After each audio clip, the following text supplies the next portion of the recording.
Hey yo, LAZ, man, if you don't know who I be in this rap game, it's because you was going through a stage where you was caught up in garbage mumble rap and all type of other garbage rap. So you kind of missed out on a super official rapper like me, but now here's your chance. You heard? Holla at me, send me a DM on Instagram, send me an email at the genpopllc@gmail.com and let me know if you need one of these collabs, bro. You heard? Because as you can see, I done danced with the legends, baby. I done danced with the legends. Broadcasting live from New York City. It's the hottest channel on these YouTube streets. The best jail stories and hood stories are here. Make sure you subscribe today. LAZ.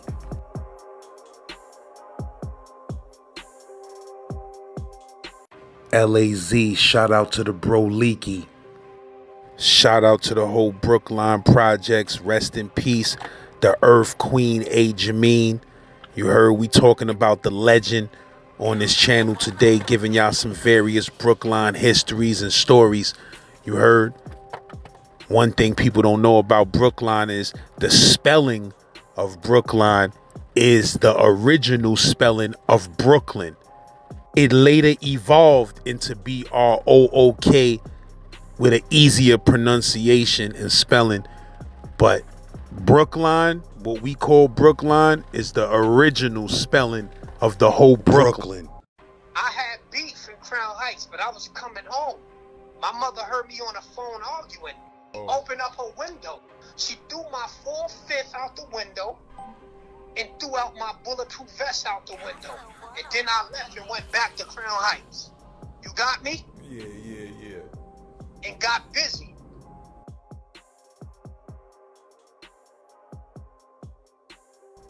So you said that apartment, a lot of major figures passed through there? Yeah, last shit. A lot of major figures. Like back in the days, like my mother played a very important role to everybody from all over. You had people coming from East New York, Brownsville, Bed-Stuy, Canarsie, Queens, all over. Everybody. If you was a somebody in the early 80s, you ran through my mom's door. You came through with somebody. All the hustlers. It's so much shit, man. Why was that though? Why was that? Like, what was going on in that apartment? Nah, it wasn't that. Nothing wasn't going on in the apartment. My mother just like played a motherly figure to all the gangsters. All the gangsters came for her for support. You know, somewhere to stay, different shit like that. And your mom's was Earth? Yeah, my mom's was Earth. Yeah, Queen Agemeen. Yup. Agemeen Earth. Yup. And you was living in that apartment too, or that's the apartment you grew up in? Yeah. Yup. 908 Williams Avenue, Brooklyn, New York, apartment 2B, 11207. I moved out. Shit, I moved out of the apartment at 18. She took my name off the lease. But you know, I have other siblings. My mom birthed 9 children, 5 boys, 4 girls. You know, but it was kind of like, I wouldn't say we had it. We didn't have it. My mother had a lot of help with her kids. She did. The gangsters would help. Everybody would come. Like I said, she played a very important part in you know, society and out in the world and through different neighborhoods. Last, my mom's originally from Bed-Stuy. My mother moved to Brookline Projects 19 1967 was her first apartment. What type of individuals you said was coming to check your moms in that apartment? Some of everybody, man. It was gangsters, man. It was a lot of shit. I could name some real gangsters, like Allah Just, K Sun, Unique, Freedom, my mother, youngest brother, Country Born, like these Born Truth, like Faith, a lot of Big Daddy Kane even used to come in there. Everybody, if you was somebody, you was coming there. All the guards, everybody came there, man. Shit, I can remember so much the shit, seeing all kinds of money and all kinds of shit, man. Listen, man. What you mean, like dudes was in there counting their money from hustling and stuff like that? Yeah. One person, I ain't gonna say the name because he's still alive today, and this nigga came through with like $3-4 million cash and put it on my mom's table. Yeah. What years? Yeah. What kind of years you talking about? Like in the 80s? Nah, this is shit. Some was the 90s. Some was the 80s, and all kinds of money came through on that table. Because soon when you come in the projects, right? The doors right there. My mother always had her kitchen table. Big tables. And everybody used to come and just, it used to be parties there. Like my mother was old, but she kept she had a young spirit. She paid her my mother was one of the illest people I know. I got a lot of stories. This is gonna be a while, lass. I'm telling you everything that I can remember that I seen with my own eyes. Did something crazy ever go down in that apartment with somebody trying to get to somebody that was in there?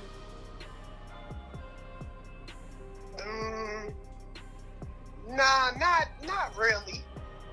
But I can tell you this though. Back in maybe I'll say before I was born, my mother told me a story how some guards came from somewhere else, and I think they did something to Father Divine. Father Divine is like that's one of the elder gods of Nubia. So somebody had did something to Father Divine. My mom's told me how she came downstairs and walked to Glenwood Road with 2 sawed-off shotguns and backed everybody down that was involved with it.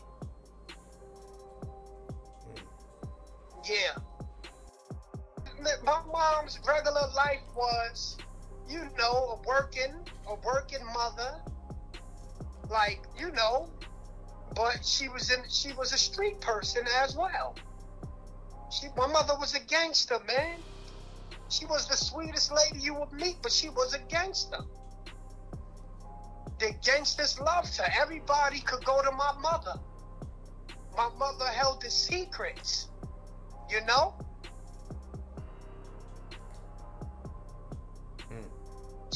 My mother wasn't in a gunplay, but she, we always, growing up, we always kept hammers around.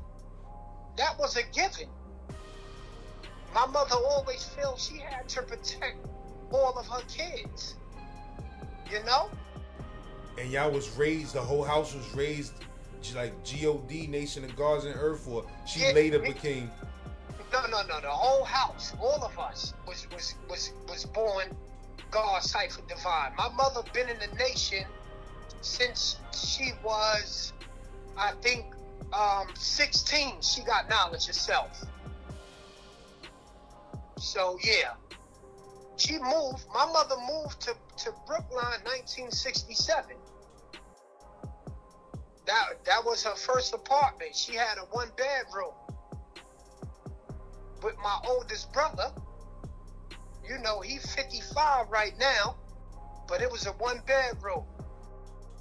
Growing up in Brookline, do you recall like anybody who was getting major money out there that wasn't God body? Shit, you know, see, out there, it was Brookline. It was a couple of. It wasn't about, because listen, I put it to you this way: Brookline had different sides of hustlers, but you had. I'm from the far side, you know. We from like Williams Ave. That's the side where, you know, back in the days, that's where all the money was at. The money was always on the far side, you know? But as far as, but certain people always was out of town getting money, you know? Yeah, because I know back in the days, you know, it just was always rumors about Brookline, like, if you ain't know your lessons, don't even go out there type shit. Don't go out there trying to hustle. Don't go out there trying to do nothing. Oh yeah, I forget. Oh yeah, I forgot about that. I got a story for that. Yeah, my mom's told me one day, a guard, I forgot who it was, but a guard from Brownsville came out there, and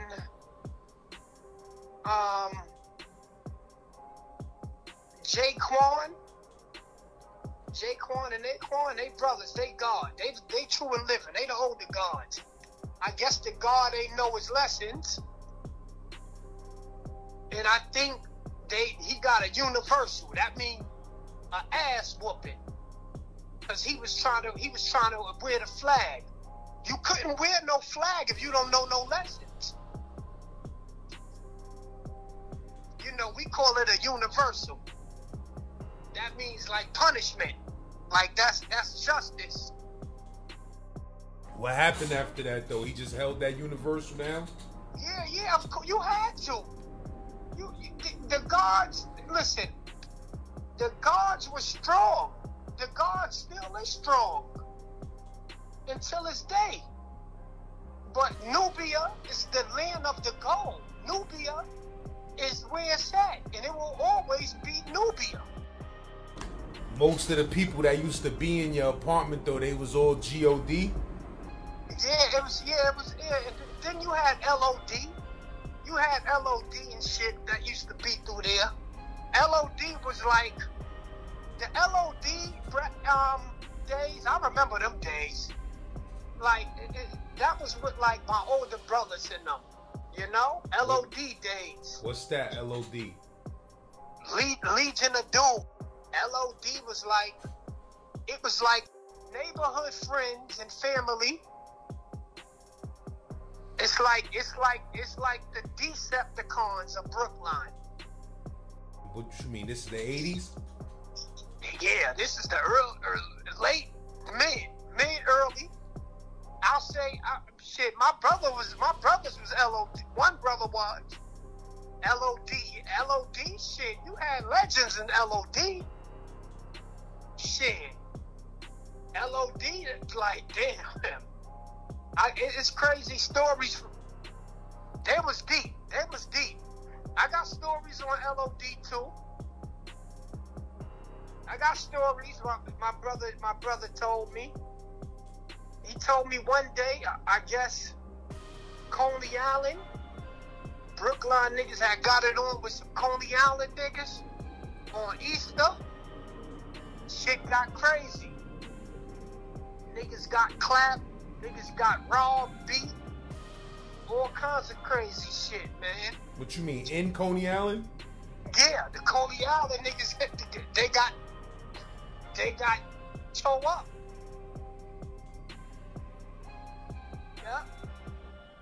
Yeah, NLOD was beefing with the Lord's boys, Mr. Cheeks and them. They went to Queens. To like a party or some shit.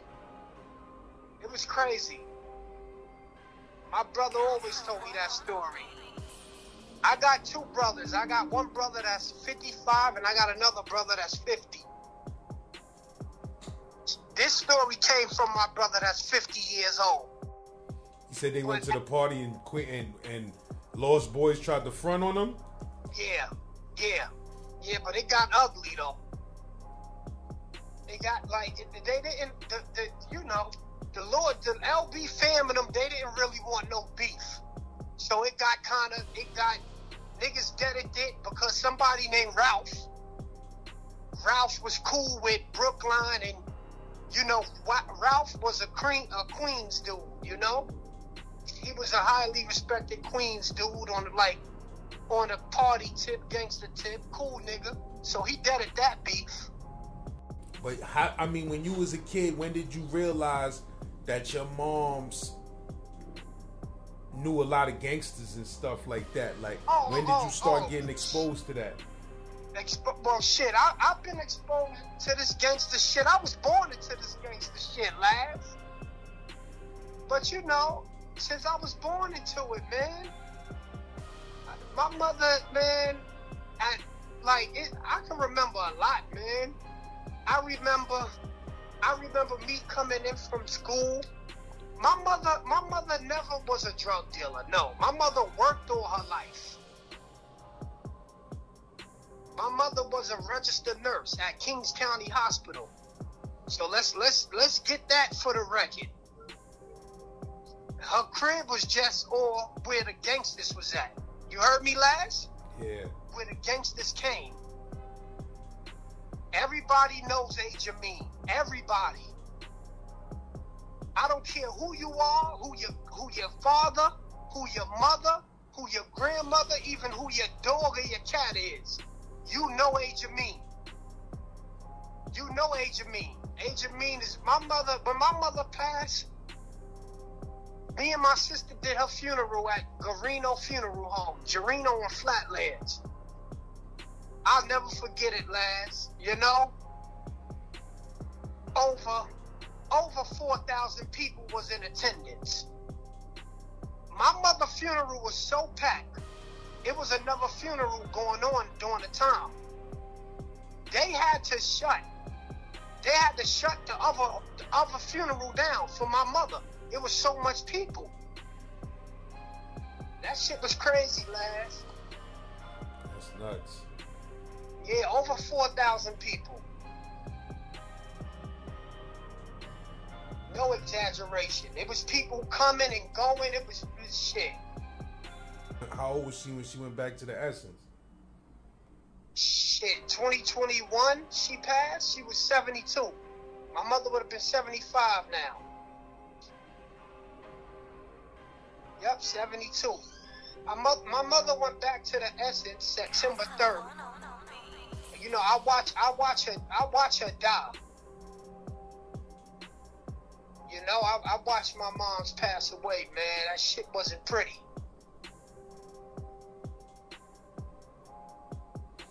Yeah, man, my mom's is around that age right now, and she be in and out the hospital and shit. That shit be stressful. Yeah, but we gotta take care of our. It is stressful, lads.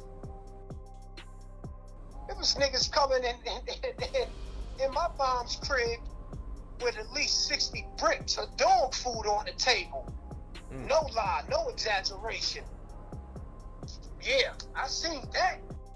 It was like, I don't know. I guess certain people would just come and just certain people that that love my mother and that loved us. They would come. They would just put all their money and food on the table. I seen all that. So that's why this shit is nothing. This money getting shit is nothing to me, man. Yeah, I seen shit. I seen crazy shit. Seen crazy shit, lads. Who you saw? Like, Who had the most money you ever saw who who had the most money I ever seen? in that apartment? Damn. Prince Bingley. Prince Bingley. Prince Bingley. He was from Brookline? Yes, he was. Yeah. Yup. That's my godfather. He was a legend. How much money was that? Shit. This nigga had a suitcase. But I say at least. Matter of fact, he had 2 silver briefcases, no exaggeration. People could vouch for that. He was getting money. Matter of fact, he was the first nigga I seen. 1990 motherfucking 4 with a S600 bulletproof Benz. White.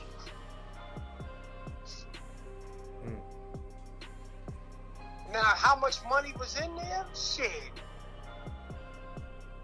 I say, shit. It was well over $5 million cash or hundreds. I seen that with my own eyes.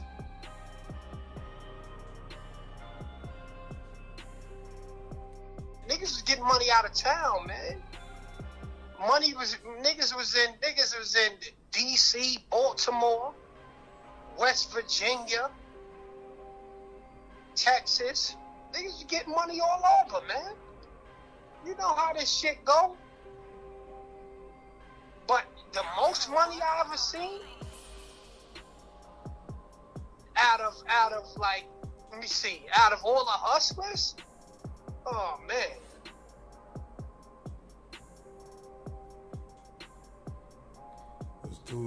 Was dudes breaking your moms off with some of that bread? Of course. Heck, yeah. What's the most money you ever seen your moms with? My mother had a lot of money. Shit, my mother had a coat pocket, a custom-made coat pocket, to where she at least kept 100,000 in it just for a rainy day, like for all the kids. You know, what she had? My mother had a triple fat goose with custom pockets in it, where she kept at least 100,000 inside the jacket for like emergencies, just to like to take care of whatever she needed. Yeah, everybody who came to that crib always paid homage to her. Thank you. You hold me down. It was crazy shit, man.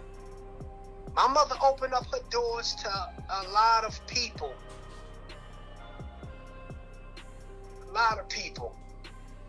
Did anybody ever cross her? That's a good one. Nah, nobody never crossed her because she never gave a reason for nobody to cross her. My mother was very well loved and respected by everyone. Everyone loved my mother, down to the little babies, up until the time she died. My mother always went that extra mile. My mother would give you the shirt off her back. You hungry, baby? Come on, I'll feed you. Shit, I remember back in, let me see, 1987, Eddie the ice cream man would come around. Shit. Eddie the ice cream man would come around last. My motherfucking mother would be outside. She would buy the whole court ice cream. Yup. She'll probably spend $500-$600 on buying everybody who's in the court. It used to be a line lined up to where whatever kid, even you know, the park was right across the street from us. So even the kids in the park, they knew whenever you see my mother, you know it was you was getting something good. You was even getting talked to, you was getting a lesson, or you was getting lifelong jewels dropped on you. You heard, lads? What was her sign? My mother was a Aquarius, January 20th, 1948. Yeah, them Aquarius be the best people in the world. Yeah, my mom's heart, man. That's my mom. My mom's is an Aquarius, and my wife, and one of my daughters. Oh, that's peace. That's peace. Yep. So that makes a lot of sense.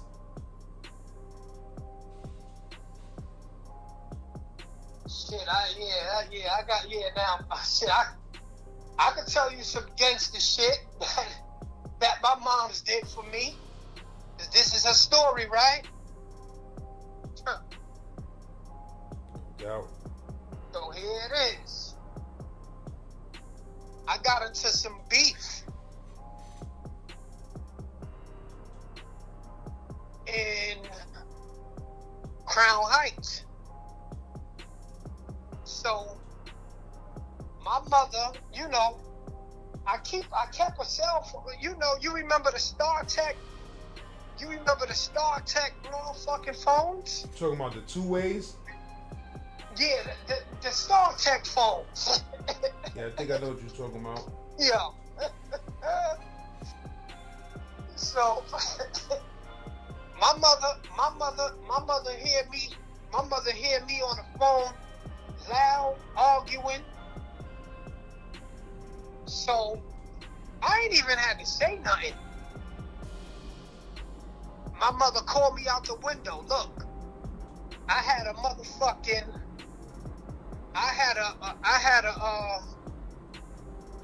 Kimber 4/5 at the time in a vest. She threw my vest out and threw my fifth out the window down to me. So I go to Crown Heights or whatever. That's the type of person my mom was. You know, shit got crazy. You know, I'm just giving you some gangster shit that my moms did. My moms did a lot of gangster shit, man. It's so much, lads. What you mean? She threw the... You said you went to Crown Heights. What you mean? After shit went down, you went to Crown Heights? No. I had beef in Crown Heights, but I was coming home. My mother heard me on the phone arguing. She opened up her window. She threw my fifth downstairs. She threw my 4/5 out the window and threw out my bulletproof vest out the window. And then I left and went back to Crown Heights. You got me? Yeah. And got busy. Yeah, that's man. it. Yeah. Yeah, nah, that's real shit though, bro. Yeah. But yeah, man, so how was your mom's in that house with those lessons and stuff? Like was she on y'all with lessons and the nation and see, I'm not gonna lie. Out of all the kids, I was the kid that put her through the most. I did the most like shit, but got away with it. You feel me? But you know, all the other kids knew their lessons. I knew my lessons, but I started becoming a savage, living in a beastie way of life, living in a pursuit of happiness, God. You know. Nah, but my mother did not play. She made us go to them rallies. She made us go to the Akbar school. She made us do it. She made us. Back in the days, she used to take us. Yup. And how about what she taught y'all about growing up out there in Brookline, as far as, you know, being in them streets and being tough? Like she was on some shit like don't let nobody take nothing from you type shit, or was she more peaceful or what? Nah, wait. My mother wasn't having it. Nobody never violated my mother. I can remember. Oh, I got another story. I think we was going to a funeral. I think this girl name is. She called my mother a bitch or something. My oldest brother broke her jaw. Yeah, broke her jaw. This is all true story. You heard? She called my mother a bitch or something because my mother was walking trying to get to the car. My brother heard it. My brother broke the jaw. Boop! Broke her whole jaw. Then we already left and went to the funeral. Yup. I forgot whose funeral it was. But I remember that. Nah, my mother, nobody never violated my mom. Nah. My mother was on some shit to where I raised 5 boys, 4 girls. Y'all part of my legacy. Don't do no crab shit. Don't snake nobody. Always remain loyal and always be humble and be militant. That's what my mother taught all of us. But some didn't listen. I was hard-headed. I was the rebellious one. But go ahead, next question, lads. So, when was the first time you ended up in the penitentiary for being rebellious? And how did your moms take that? Shit, man. My first shit was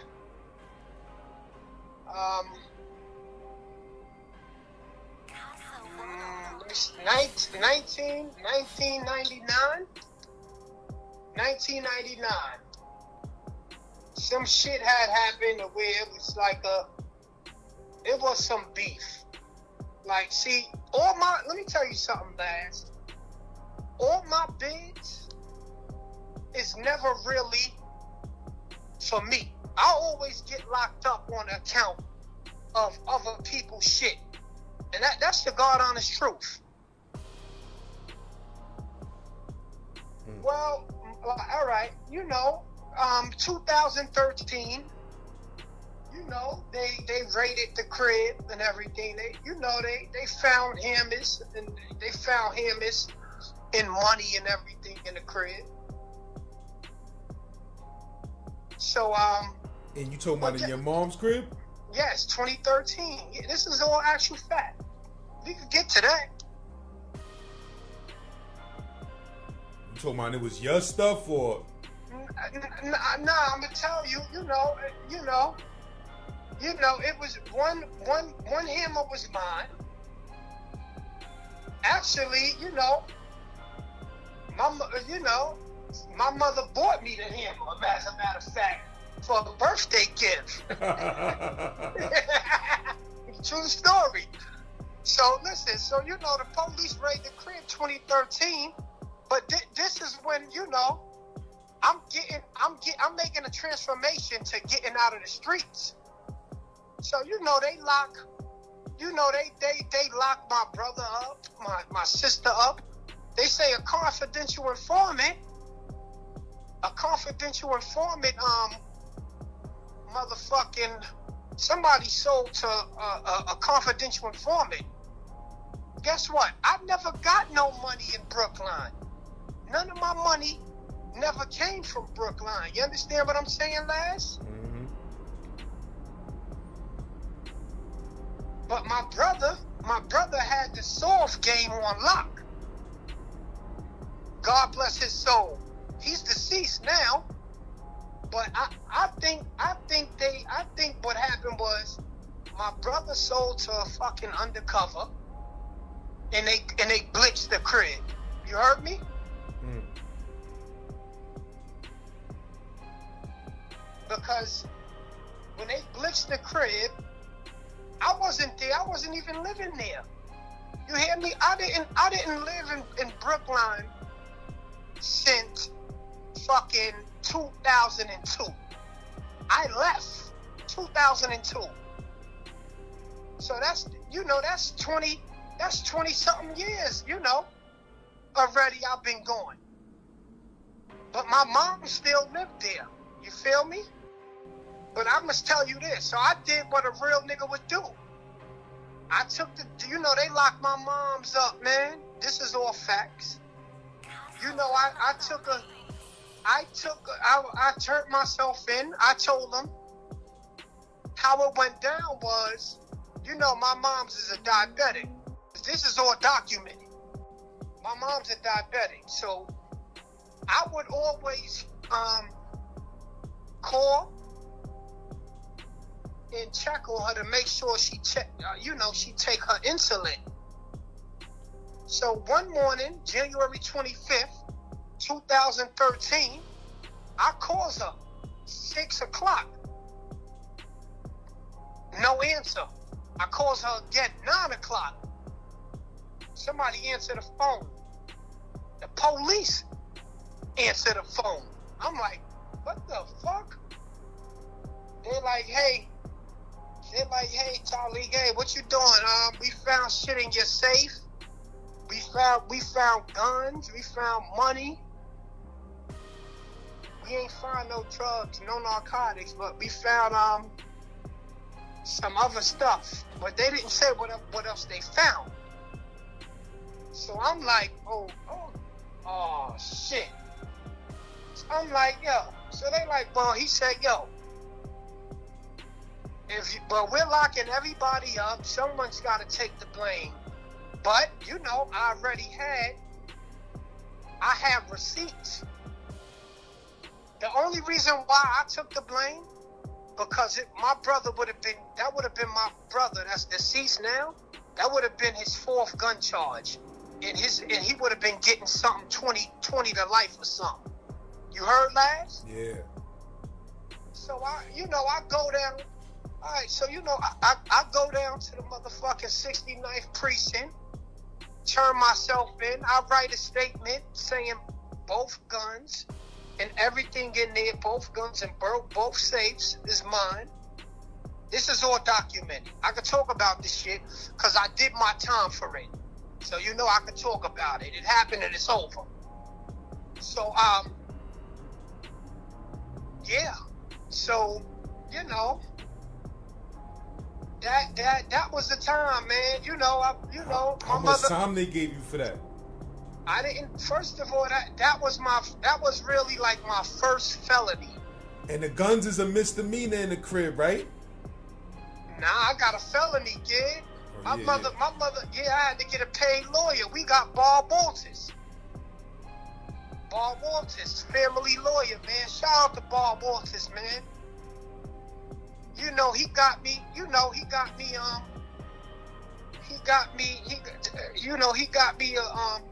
a city bullet. With the cost of the revenue and paying him. He wanted $35,000 for that case. So I had to give him $35,000. My mom's and shit like that and me. And I got a city bullet. Came home and I chilled. I chilled out. All right, next question, lads. Yeah, but what type of hammer you said it was that she got you for your birthday? It was a 5th, a Kimber. That was the shit that got caught. That shit was so pretty and big. That shit was a 21 shot Kimber. Nice, big. And she surprised you with that? She ain't tell you she was gonna try to get it or nothing? She surprised me with it. No, my mother was a woman who barely talked. She was all action.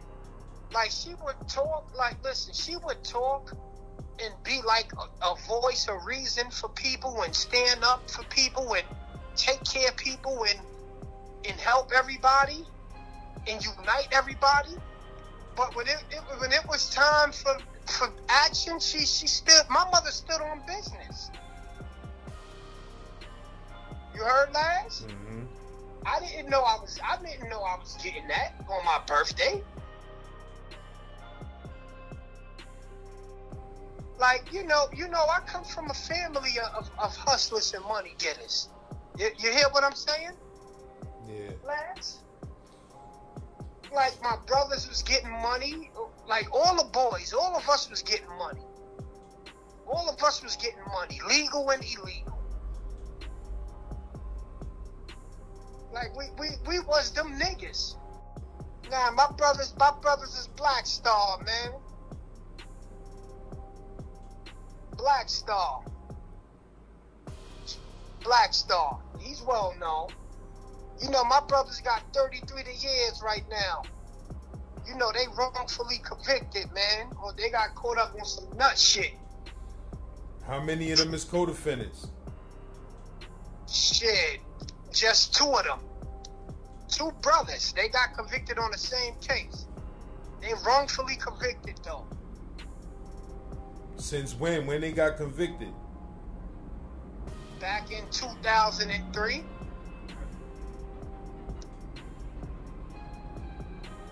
They've been down 20 years already. In the state? Yeah, they in the state. They in the state. Them pictures, they in them pictures. 2 of them, the 2 that's locked up. You see the picture with me with the blue? Back in, look, with the, that was back in 04. 05, you heard me? Remember when niggas was wearing the stupid big clothes? That was that picture. A lot of people always jealous of us, man. A lot of people. Shit, I can remember times back when fucking the carnival used to come across the street. My oldest brother, he coming from DC and all that shit. 1985, 86. With the motherfucking act, he had Acura Legends and all that. He had Benzes. Niggas was getting real money, man. That nigga, my brother was one of the flyest niggas out, man. He was the first nigga I seen, with the motherfucking Fila. What's that? The whole Fila. This was years ago. This was like 86, 87. He had all the Fila suits. My other brother had all the motherfucking Guess suits, the fly Guess suits, or multiple colors. But that's enough. We going like we next question, man. We gonna leave a story for that too. We didn't fuck with niggas. We always getting money together. We ain't really fuck with nobody. Nah, we ain't really fuck with niggas. We always had everybody always wanted to be a part of us and fuck with us. But you know how that go. It's always one nigga to fuck everything up. Yo, it was my second birthday. You heard me? Yeah, I'm listening. My mom told me this story. It was Master Sharif and Father Sharif. They went up. They had got my cake. Back in the 80s, these devils, they had something called the Avenue L Boys. My mother said, my mother was with 2 of my godfathers, Master Sharif and Father Sharif. And it was a bakery on Rockaway Parkway on the corner of Rockaway and Glenwood. You heard, lads? Yeah. My mother told me a story how one of them smashed my cake, and after that, my godfathers and them, they came back to the P's, went up there with bats and all that shit, backed them down and all crazy shit, and fucked them up. Because they had a reputation for fucking with like racist. They was on some racist shit. Like with anybody that would get a cake out of you if you was black, they would smash your cake on the floor. I guess they fuck with the wrong black person that day. My mom's told me that story. You said them dudes came back and put in work on them dudes? Yeah, my godfathers, yeah. Yeah. And, you know, not for nothing, like, I remember, you know, my cousin fucking, I wasn't home, but my mom's told me.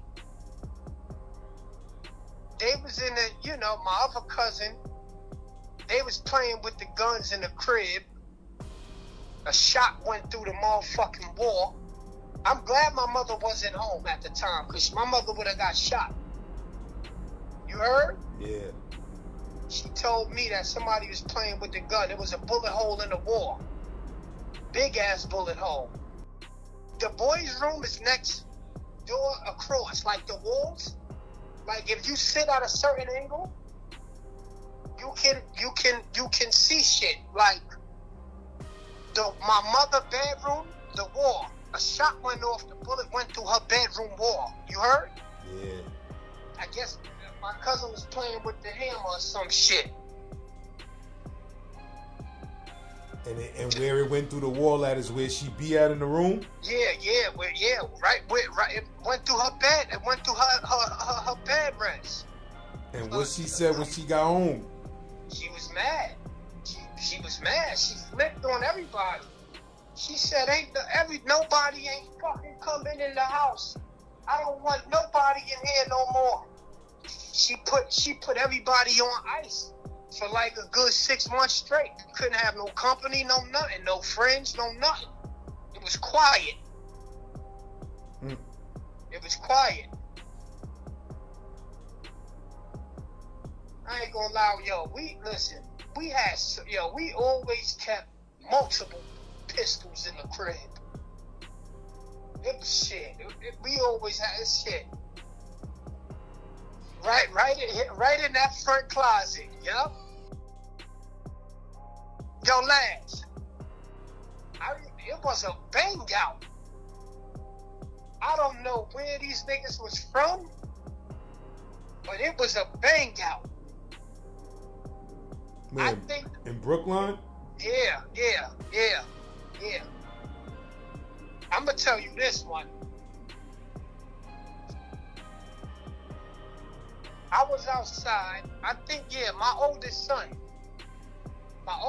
was born. My oldest son is 22 right now. You heard, lads? Yeah. So he had to be around 5, 6. You know, around the back. I don't know what happened. I guess some niggas try to rob. I think some niggas try to rob my brother, my youngest brother. Shit got nasty, lads. All you hear is the shit was sounding like a mama's parade. I'll never forget that bang out. The shit lasted for about 2 minutes. They tried to rob my little brother, my youngest brother. They tried to rob him. Cause you know, back in the days, they was getting money. My little brother was getting money. Them niggas was sleeping on benches outside. You heard? It was. You ever trap outside all day, every day when you sleeping on benches, and you probably making 2 G's a day. Yeah, that's a true story, lads. My brother, young niggas doing it, man. My brother always, he always kept it on him. Oh, he always kept it with him. So you could hear the commotion. So look, it's like, I'm upstairs and shit. Was I upstairs? Oh yeah, I think I was just coming upstairs. all you hear is boom, boom, boom, boom, boom. Then you hear rah, rah, rah, no, no, no, no, no, no, no. This is my time. That shit was crazy, man. That shit's crazy, lads. It's so much good memories, man. I'm used to living in Brookline and being from there, man. It's a lot more shit, man. This shit is crazy, man. This is a story of Simon's. My mother gave my brothers money for us. That's why I don't really like Brownsville. Yeah, you know, we got robbed, man. This was during Easter, motherfucking, I say 88, 89. Yeah. You said your moms gave y'all money? Yeah, my brother bought all of us Jordans.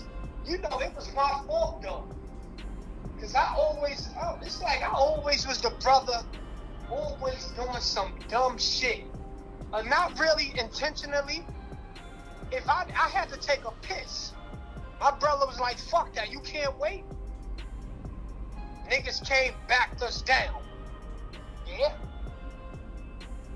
Yeah, but guess what? The next day, matter of fact, not even the next day, the same day, my brother and my cousins went back out there to Van Dyke and Tilden and got all my shit back. We had them burgundy, you know them burgundy Jordans, the Sixers. Yeah. All of us had those. The later that night, my brothers went out there and got everything back. That's crazy. How many niggas was it that popped out? Just two, my cousin and my brother. That's all it takes. No, I'm talking about that popped out, tried to rob y'all. That backed up. It was three of them. It was three of them. All of them had biscuits at the time.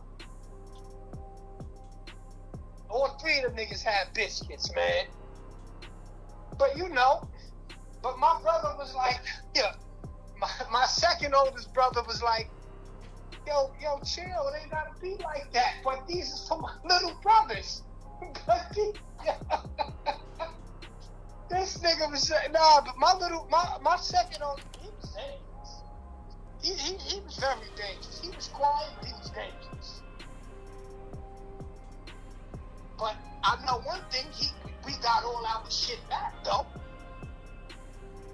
Yeah, that same night, that nigga came in with all of our sneakers. I don't know what happened. I guess him and my cousin went out there and I don't know what they did, but they came back with all of our bags. So that's three bags. That's 3 bags of sneakers plus Easter outfits. You heard, lads? Back then, my mother used to keep us in like Tommy Hilfiger and shit like that. Tommy Hilfiger was the shit back then. My mother brother, right? You know, I don't know what the fuck happened. I remember this nigga came, I'm sitting down at the table eating, me and my mother. You know, he knocks on the door, right? This is a true story. A green motherfucking, this is the winter time. This is winter of, this before he got killed. This January 2001. Winter. Nigga had a motherfucking, what's that, a green, not a War Ridge. What's them coats?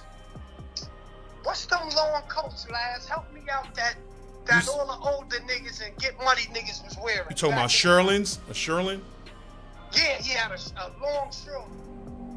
I never forget it. January, he had a green Sherlin. The nigga had custom made pockets. The nigga is, you know, we had company in the house, right? So, you know, my mother always kept double locks on the door, no matter what. We always had about 5, 6 locks. You heard that? Yeah. So, you know, he pulls up and he had a bag.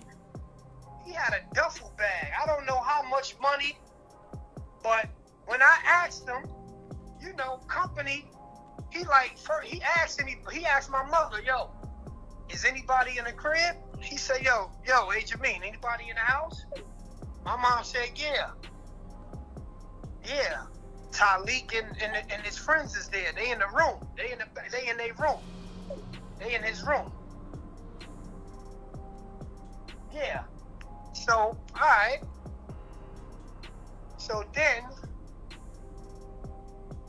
he comes with a bag. I don't know what. I never, man. The nigga had at least $1 million cash in a bag. Dumped it all on the table. So company tried to leave. He backed one of my friends down and told her, shorty, you ain't going nowhere. You ain't leaving. You heard me? Yeah. So he backs one of my friends down. Y'all not leaving. Nobody leaving this house. So then my friend went to my mom like, yo, what? I can't leave. My mother said, you stupid motherfucker. You know you're not leaving. Go back in the room and go finish doing what you're doing. Go finish playing the game or something. So with that, I think estimated, the niggas pulling, all right, it's like he got a zipper. He's zipping down pockets, pulling mad $10,000 stacks. Nothing but hundreds throughout the whole shroom. He's just digging it, throwing it on the table, It was so much fucking money. It was so much money that the money covered the whole table. That was legendary. That was legendary right there. For your uncle to come to your mother crib with $1 million cash in the 90s. This was 2001. That's crazy. Yeah, but hold on. Then I don't think I should tell that story. Hold on. Yo, shit. Hold on, lads. Yeah, man. You know, my moms was cool with Guy Fisher. But you know that's for another time. You heard? Yeah. You said she was cool with Guy Fisher? Yeah. But she knew him from back in the days, Harlem? Yeah. My mom and Guy Fisher was good friends. My mother knew legendary Akbar Prey. Yeah, you know. My mother rubbed shoulders with a lot of figures, man. My mother was a good lady. My mother was just you know, I call my mother a sweet gangster. Nice gangster. My mother was gangster. I never seen my mother get violated. I never seen nobody rob my mother. I never seen nobody take nothing from my mother. Cause you know what? It was too many gangsters around. Like up until this day. It's like up until this day, no lie, lads. Any city or state that I go to, once I meet somebody, I tell them where I'm from, you know the first thing they say, you know Agemeen, you know Father Divine, you know Born Truth? Yeah, I know Born Truth. That's yeah. As soon as Born Truth came home, his first stop was to my mother's house. A lot of people don't know that. That was like he was like my mother's son. Born Truth, rest in peace to Born Truth. Now he was gangster. Yeah. But Born Truth was the gangster of Brookline. You saying Right. son is like the toughest dude that ever came out of Brookline? Yeah, Born Truth got busy. That big nigga, Born Truth could fight. He could fight. He was nice with his hands. There's a lot of stories of Born Truth. He had niggas terrified, man. One thing, Born Truth was a good-hearted dude, man. Rest in peace to Born Truth. That's a legend. He would always be a legend in my eyes. That nigga used to give niggas $100 bills just to go to the store and get them a water during the tournaments and back in the days. Yeah, he'd give me $100 bill, yo. Go get me a water. I'm like, yo, here your change. He like, nah, what change? That's your check. That's yours. Keep that. I'm like, oh shit. That's gangster. You heard, lads? Mm-hmm. You know it. You young at the time. You about 8, 9 years old. It's gangster niggas that be in your mother's house that your mother is coincide with and cool to be chilling with, and, hanging out. You go to the store, these niggas giving you $100 bills. Go get a water. Go get me a Pepsi. But you want to know who? One person who turned me out, who made me, like pistols and started playing with them hammers. Who that? Speedy from Linden. Yeah. That nigga had this 38. I never forget it. That nigga put that 38 in my hand. I ain't been right since. That nigga, this nigga used to, I miss Speedy. The nigga used to eat veggie sandwiches and a Pepsi. I used to always, everybody always take a liking to me. Like, all the gangsters, I was always everybody's favorite. Yeah?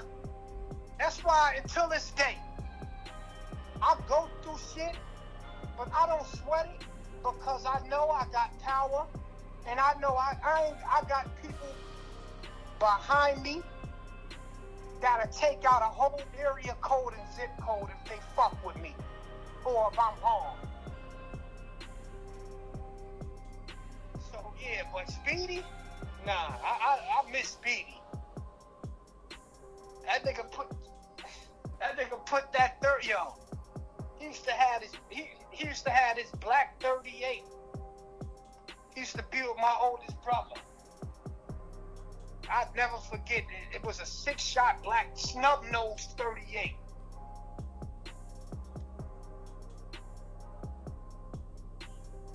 You heard? Yeah. Speedy is a gangster. Legendary. Speedy was legendary. He was from Linden, but his roots come from Brookline.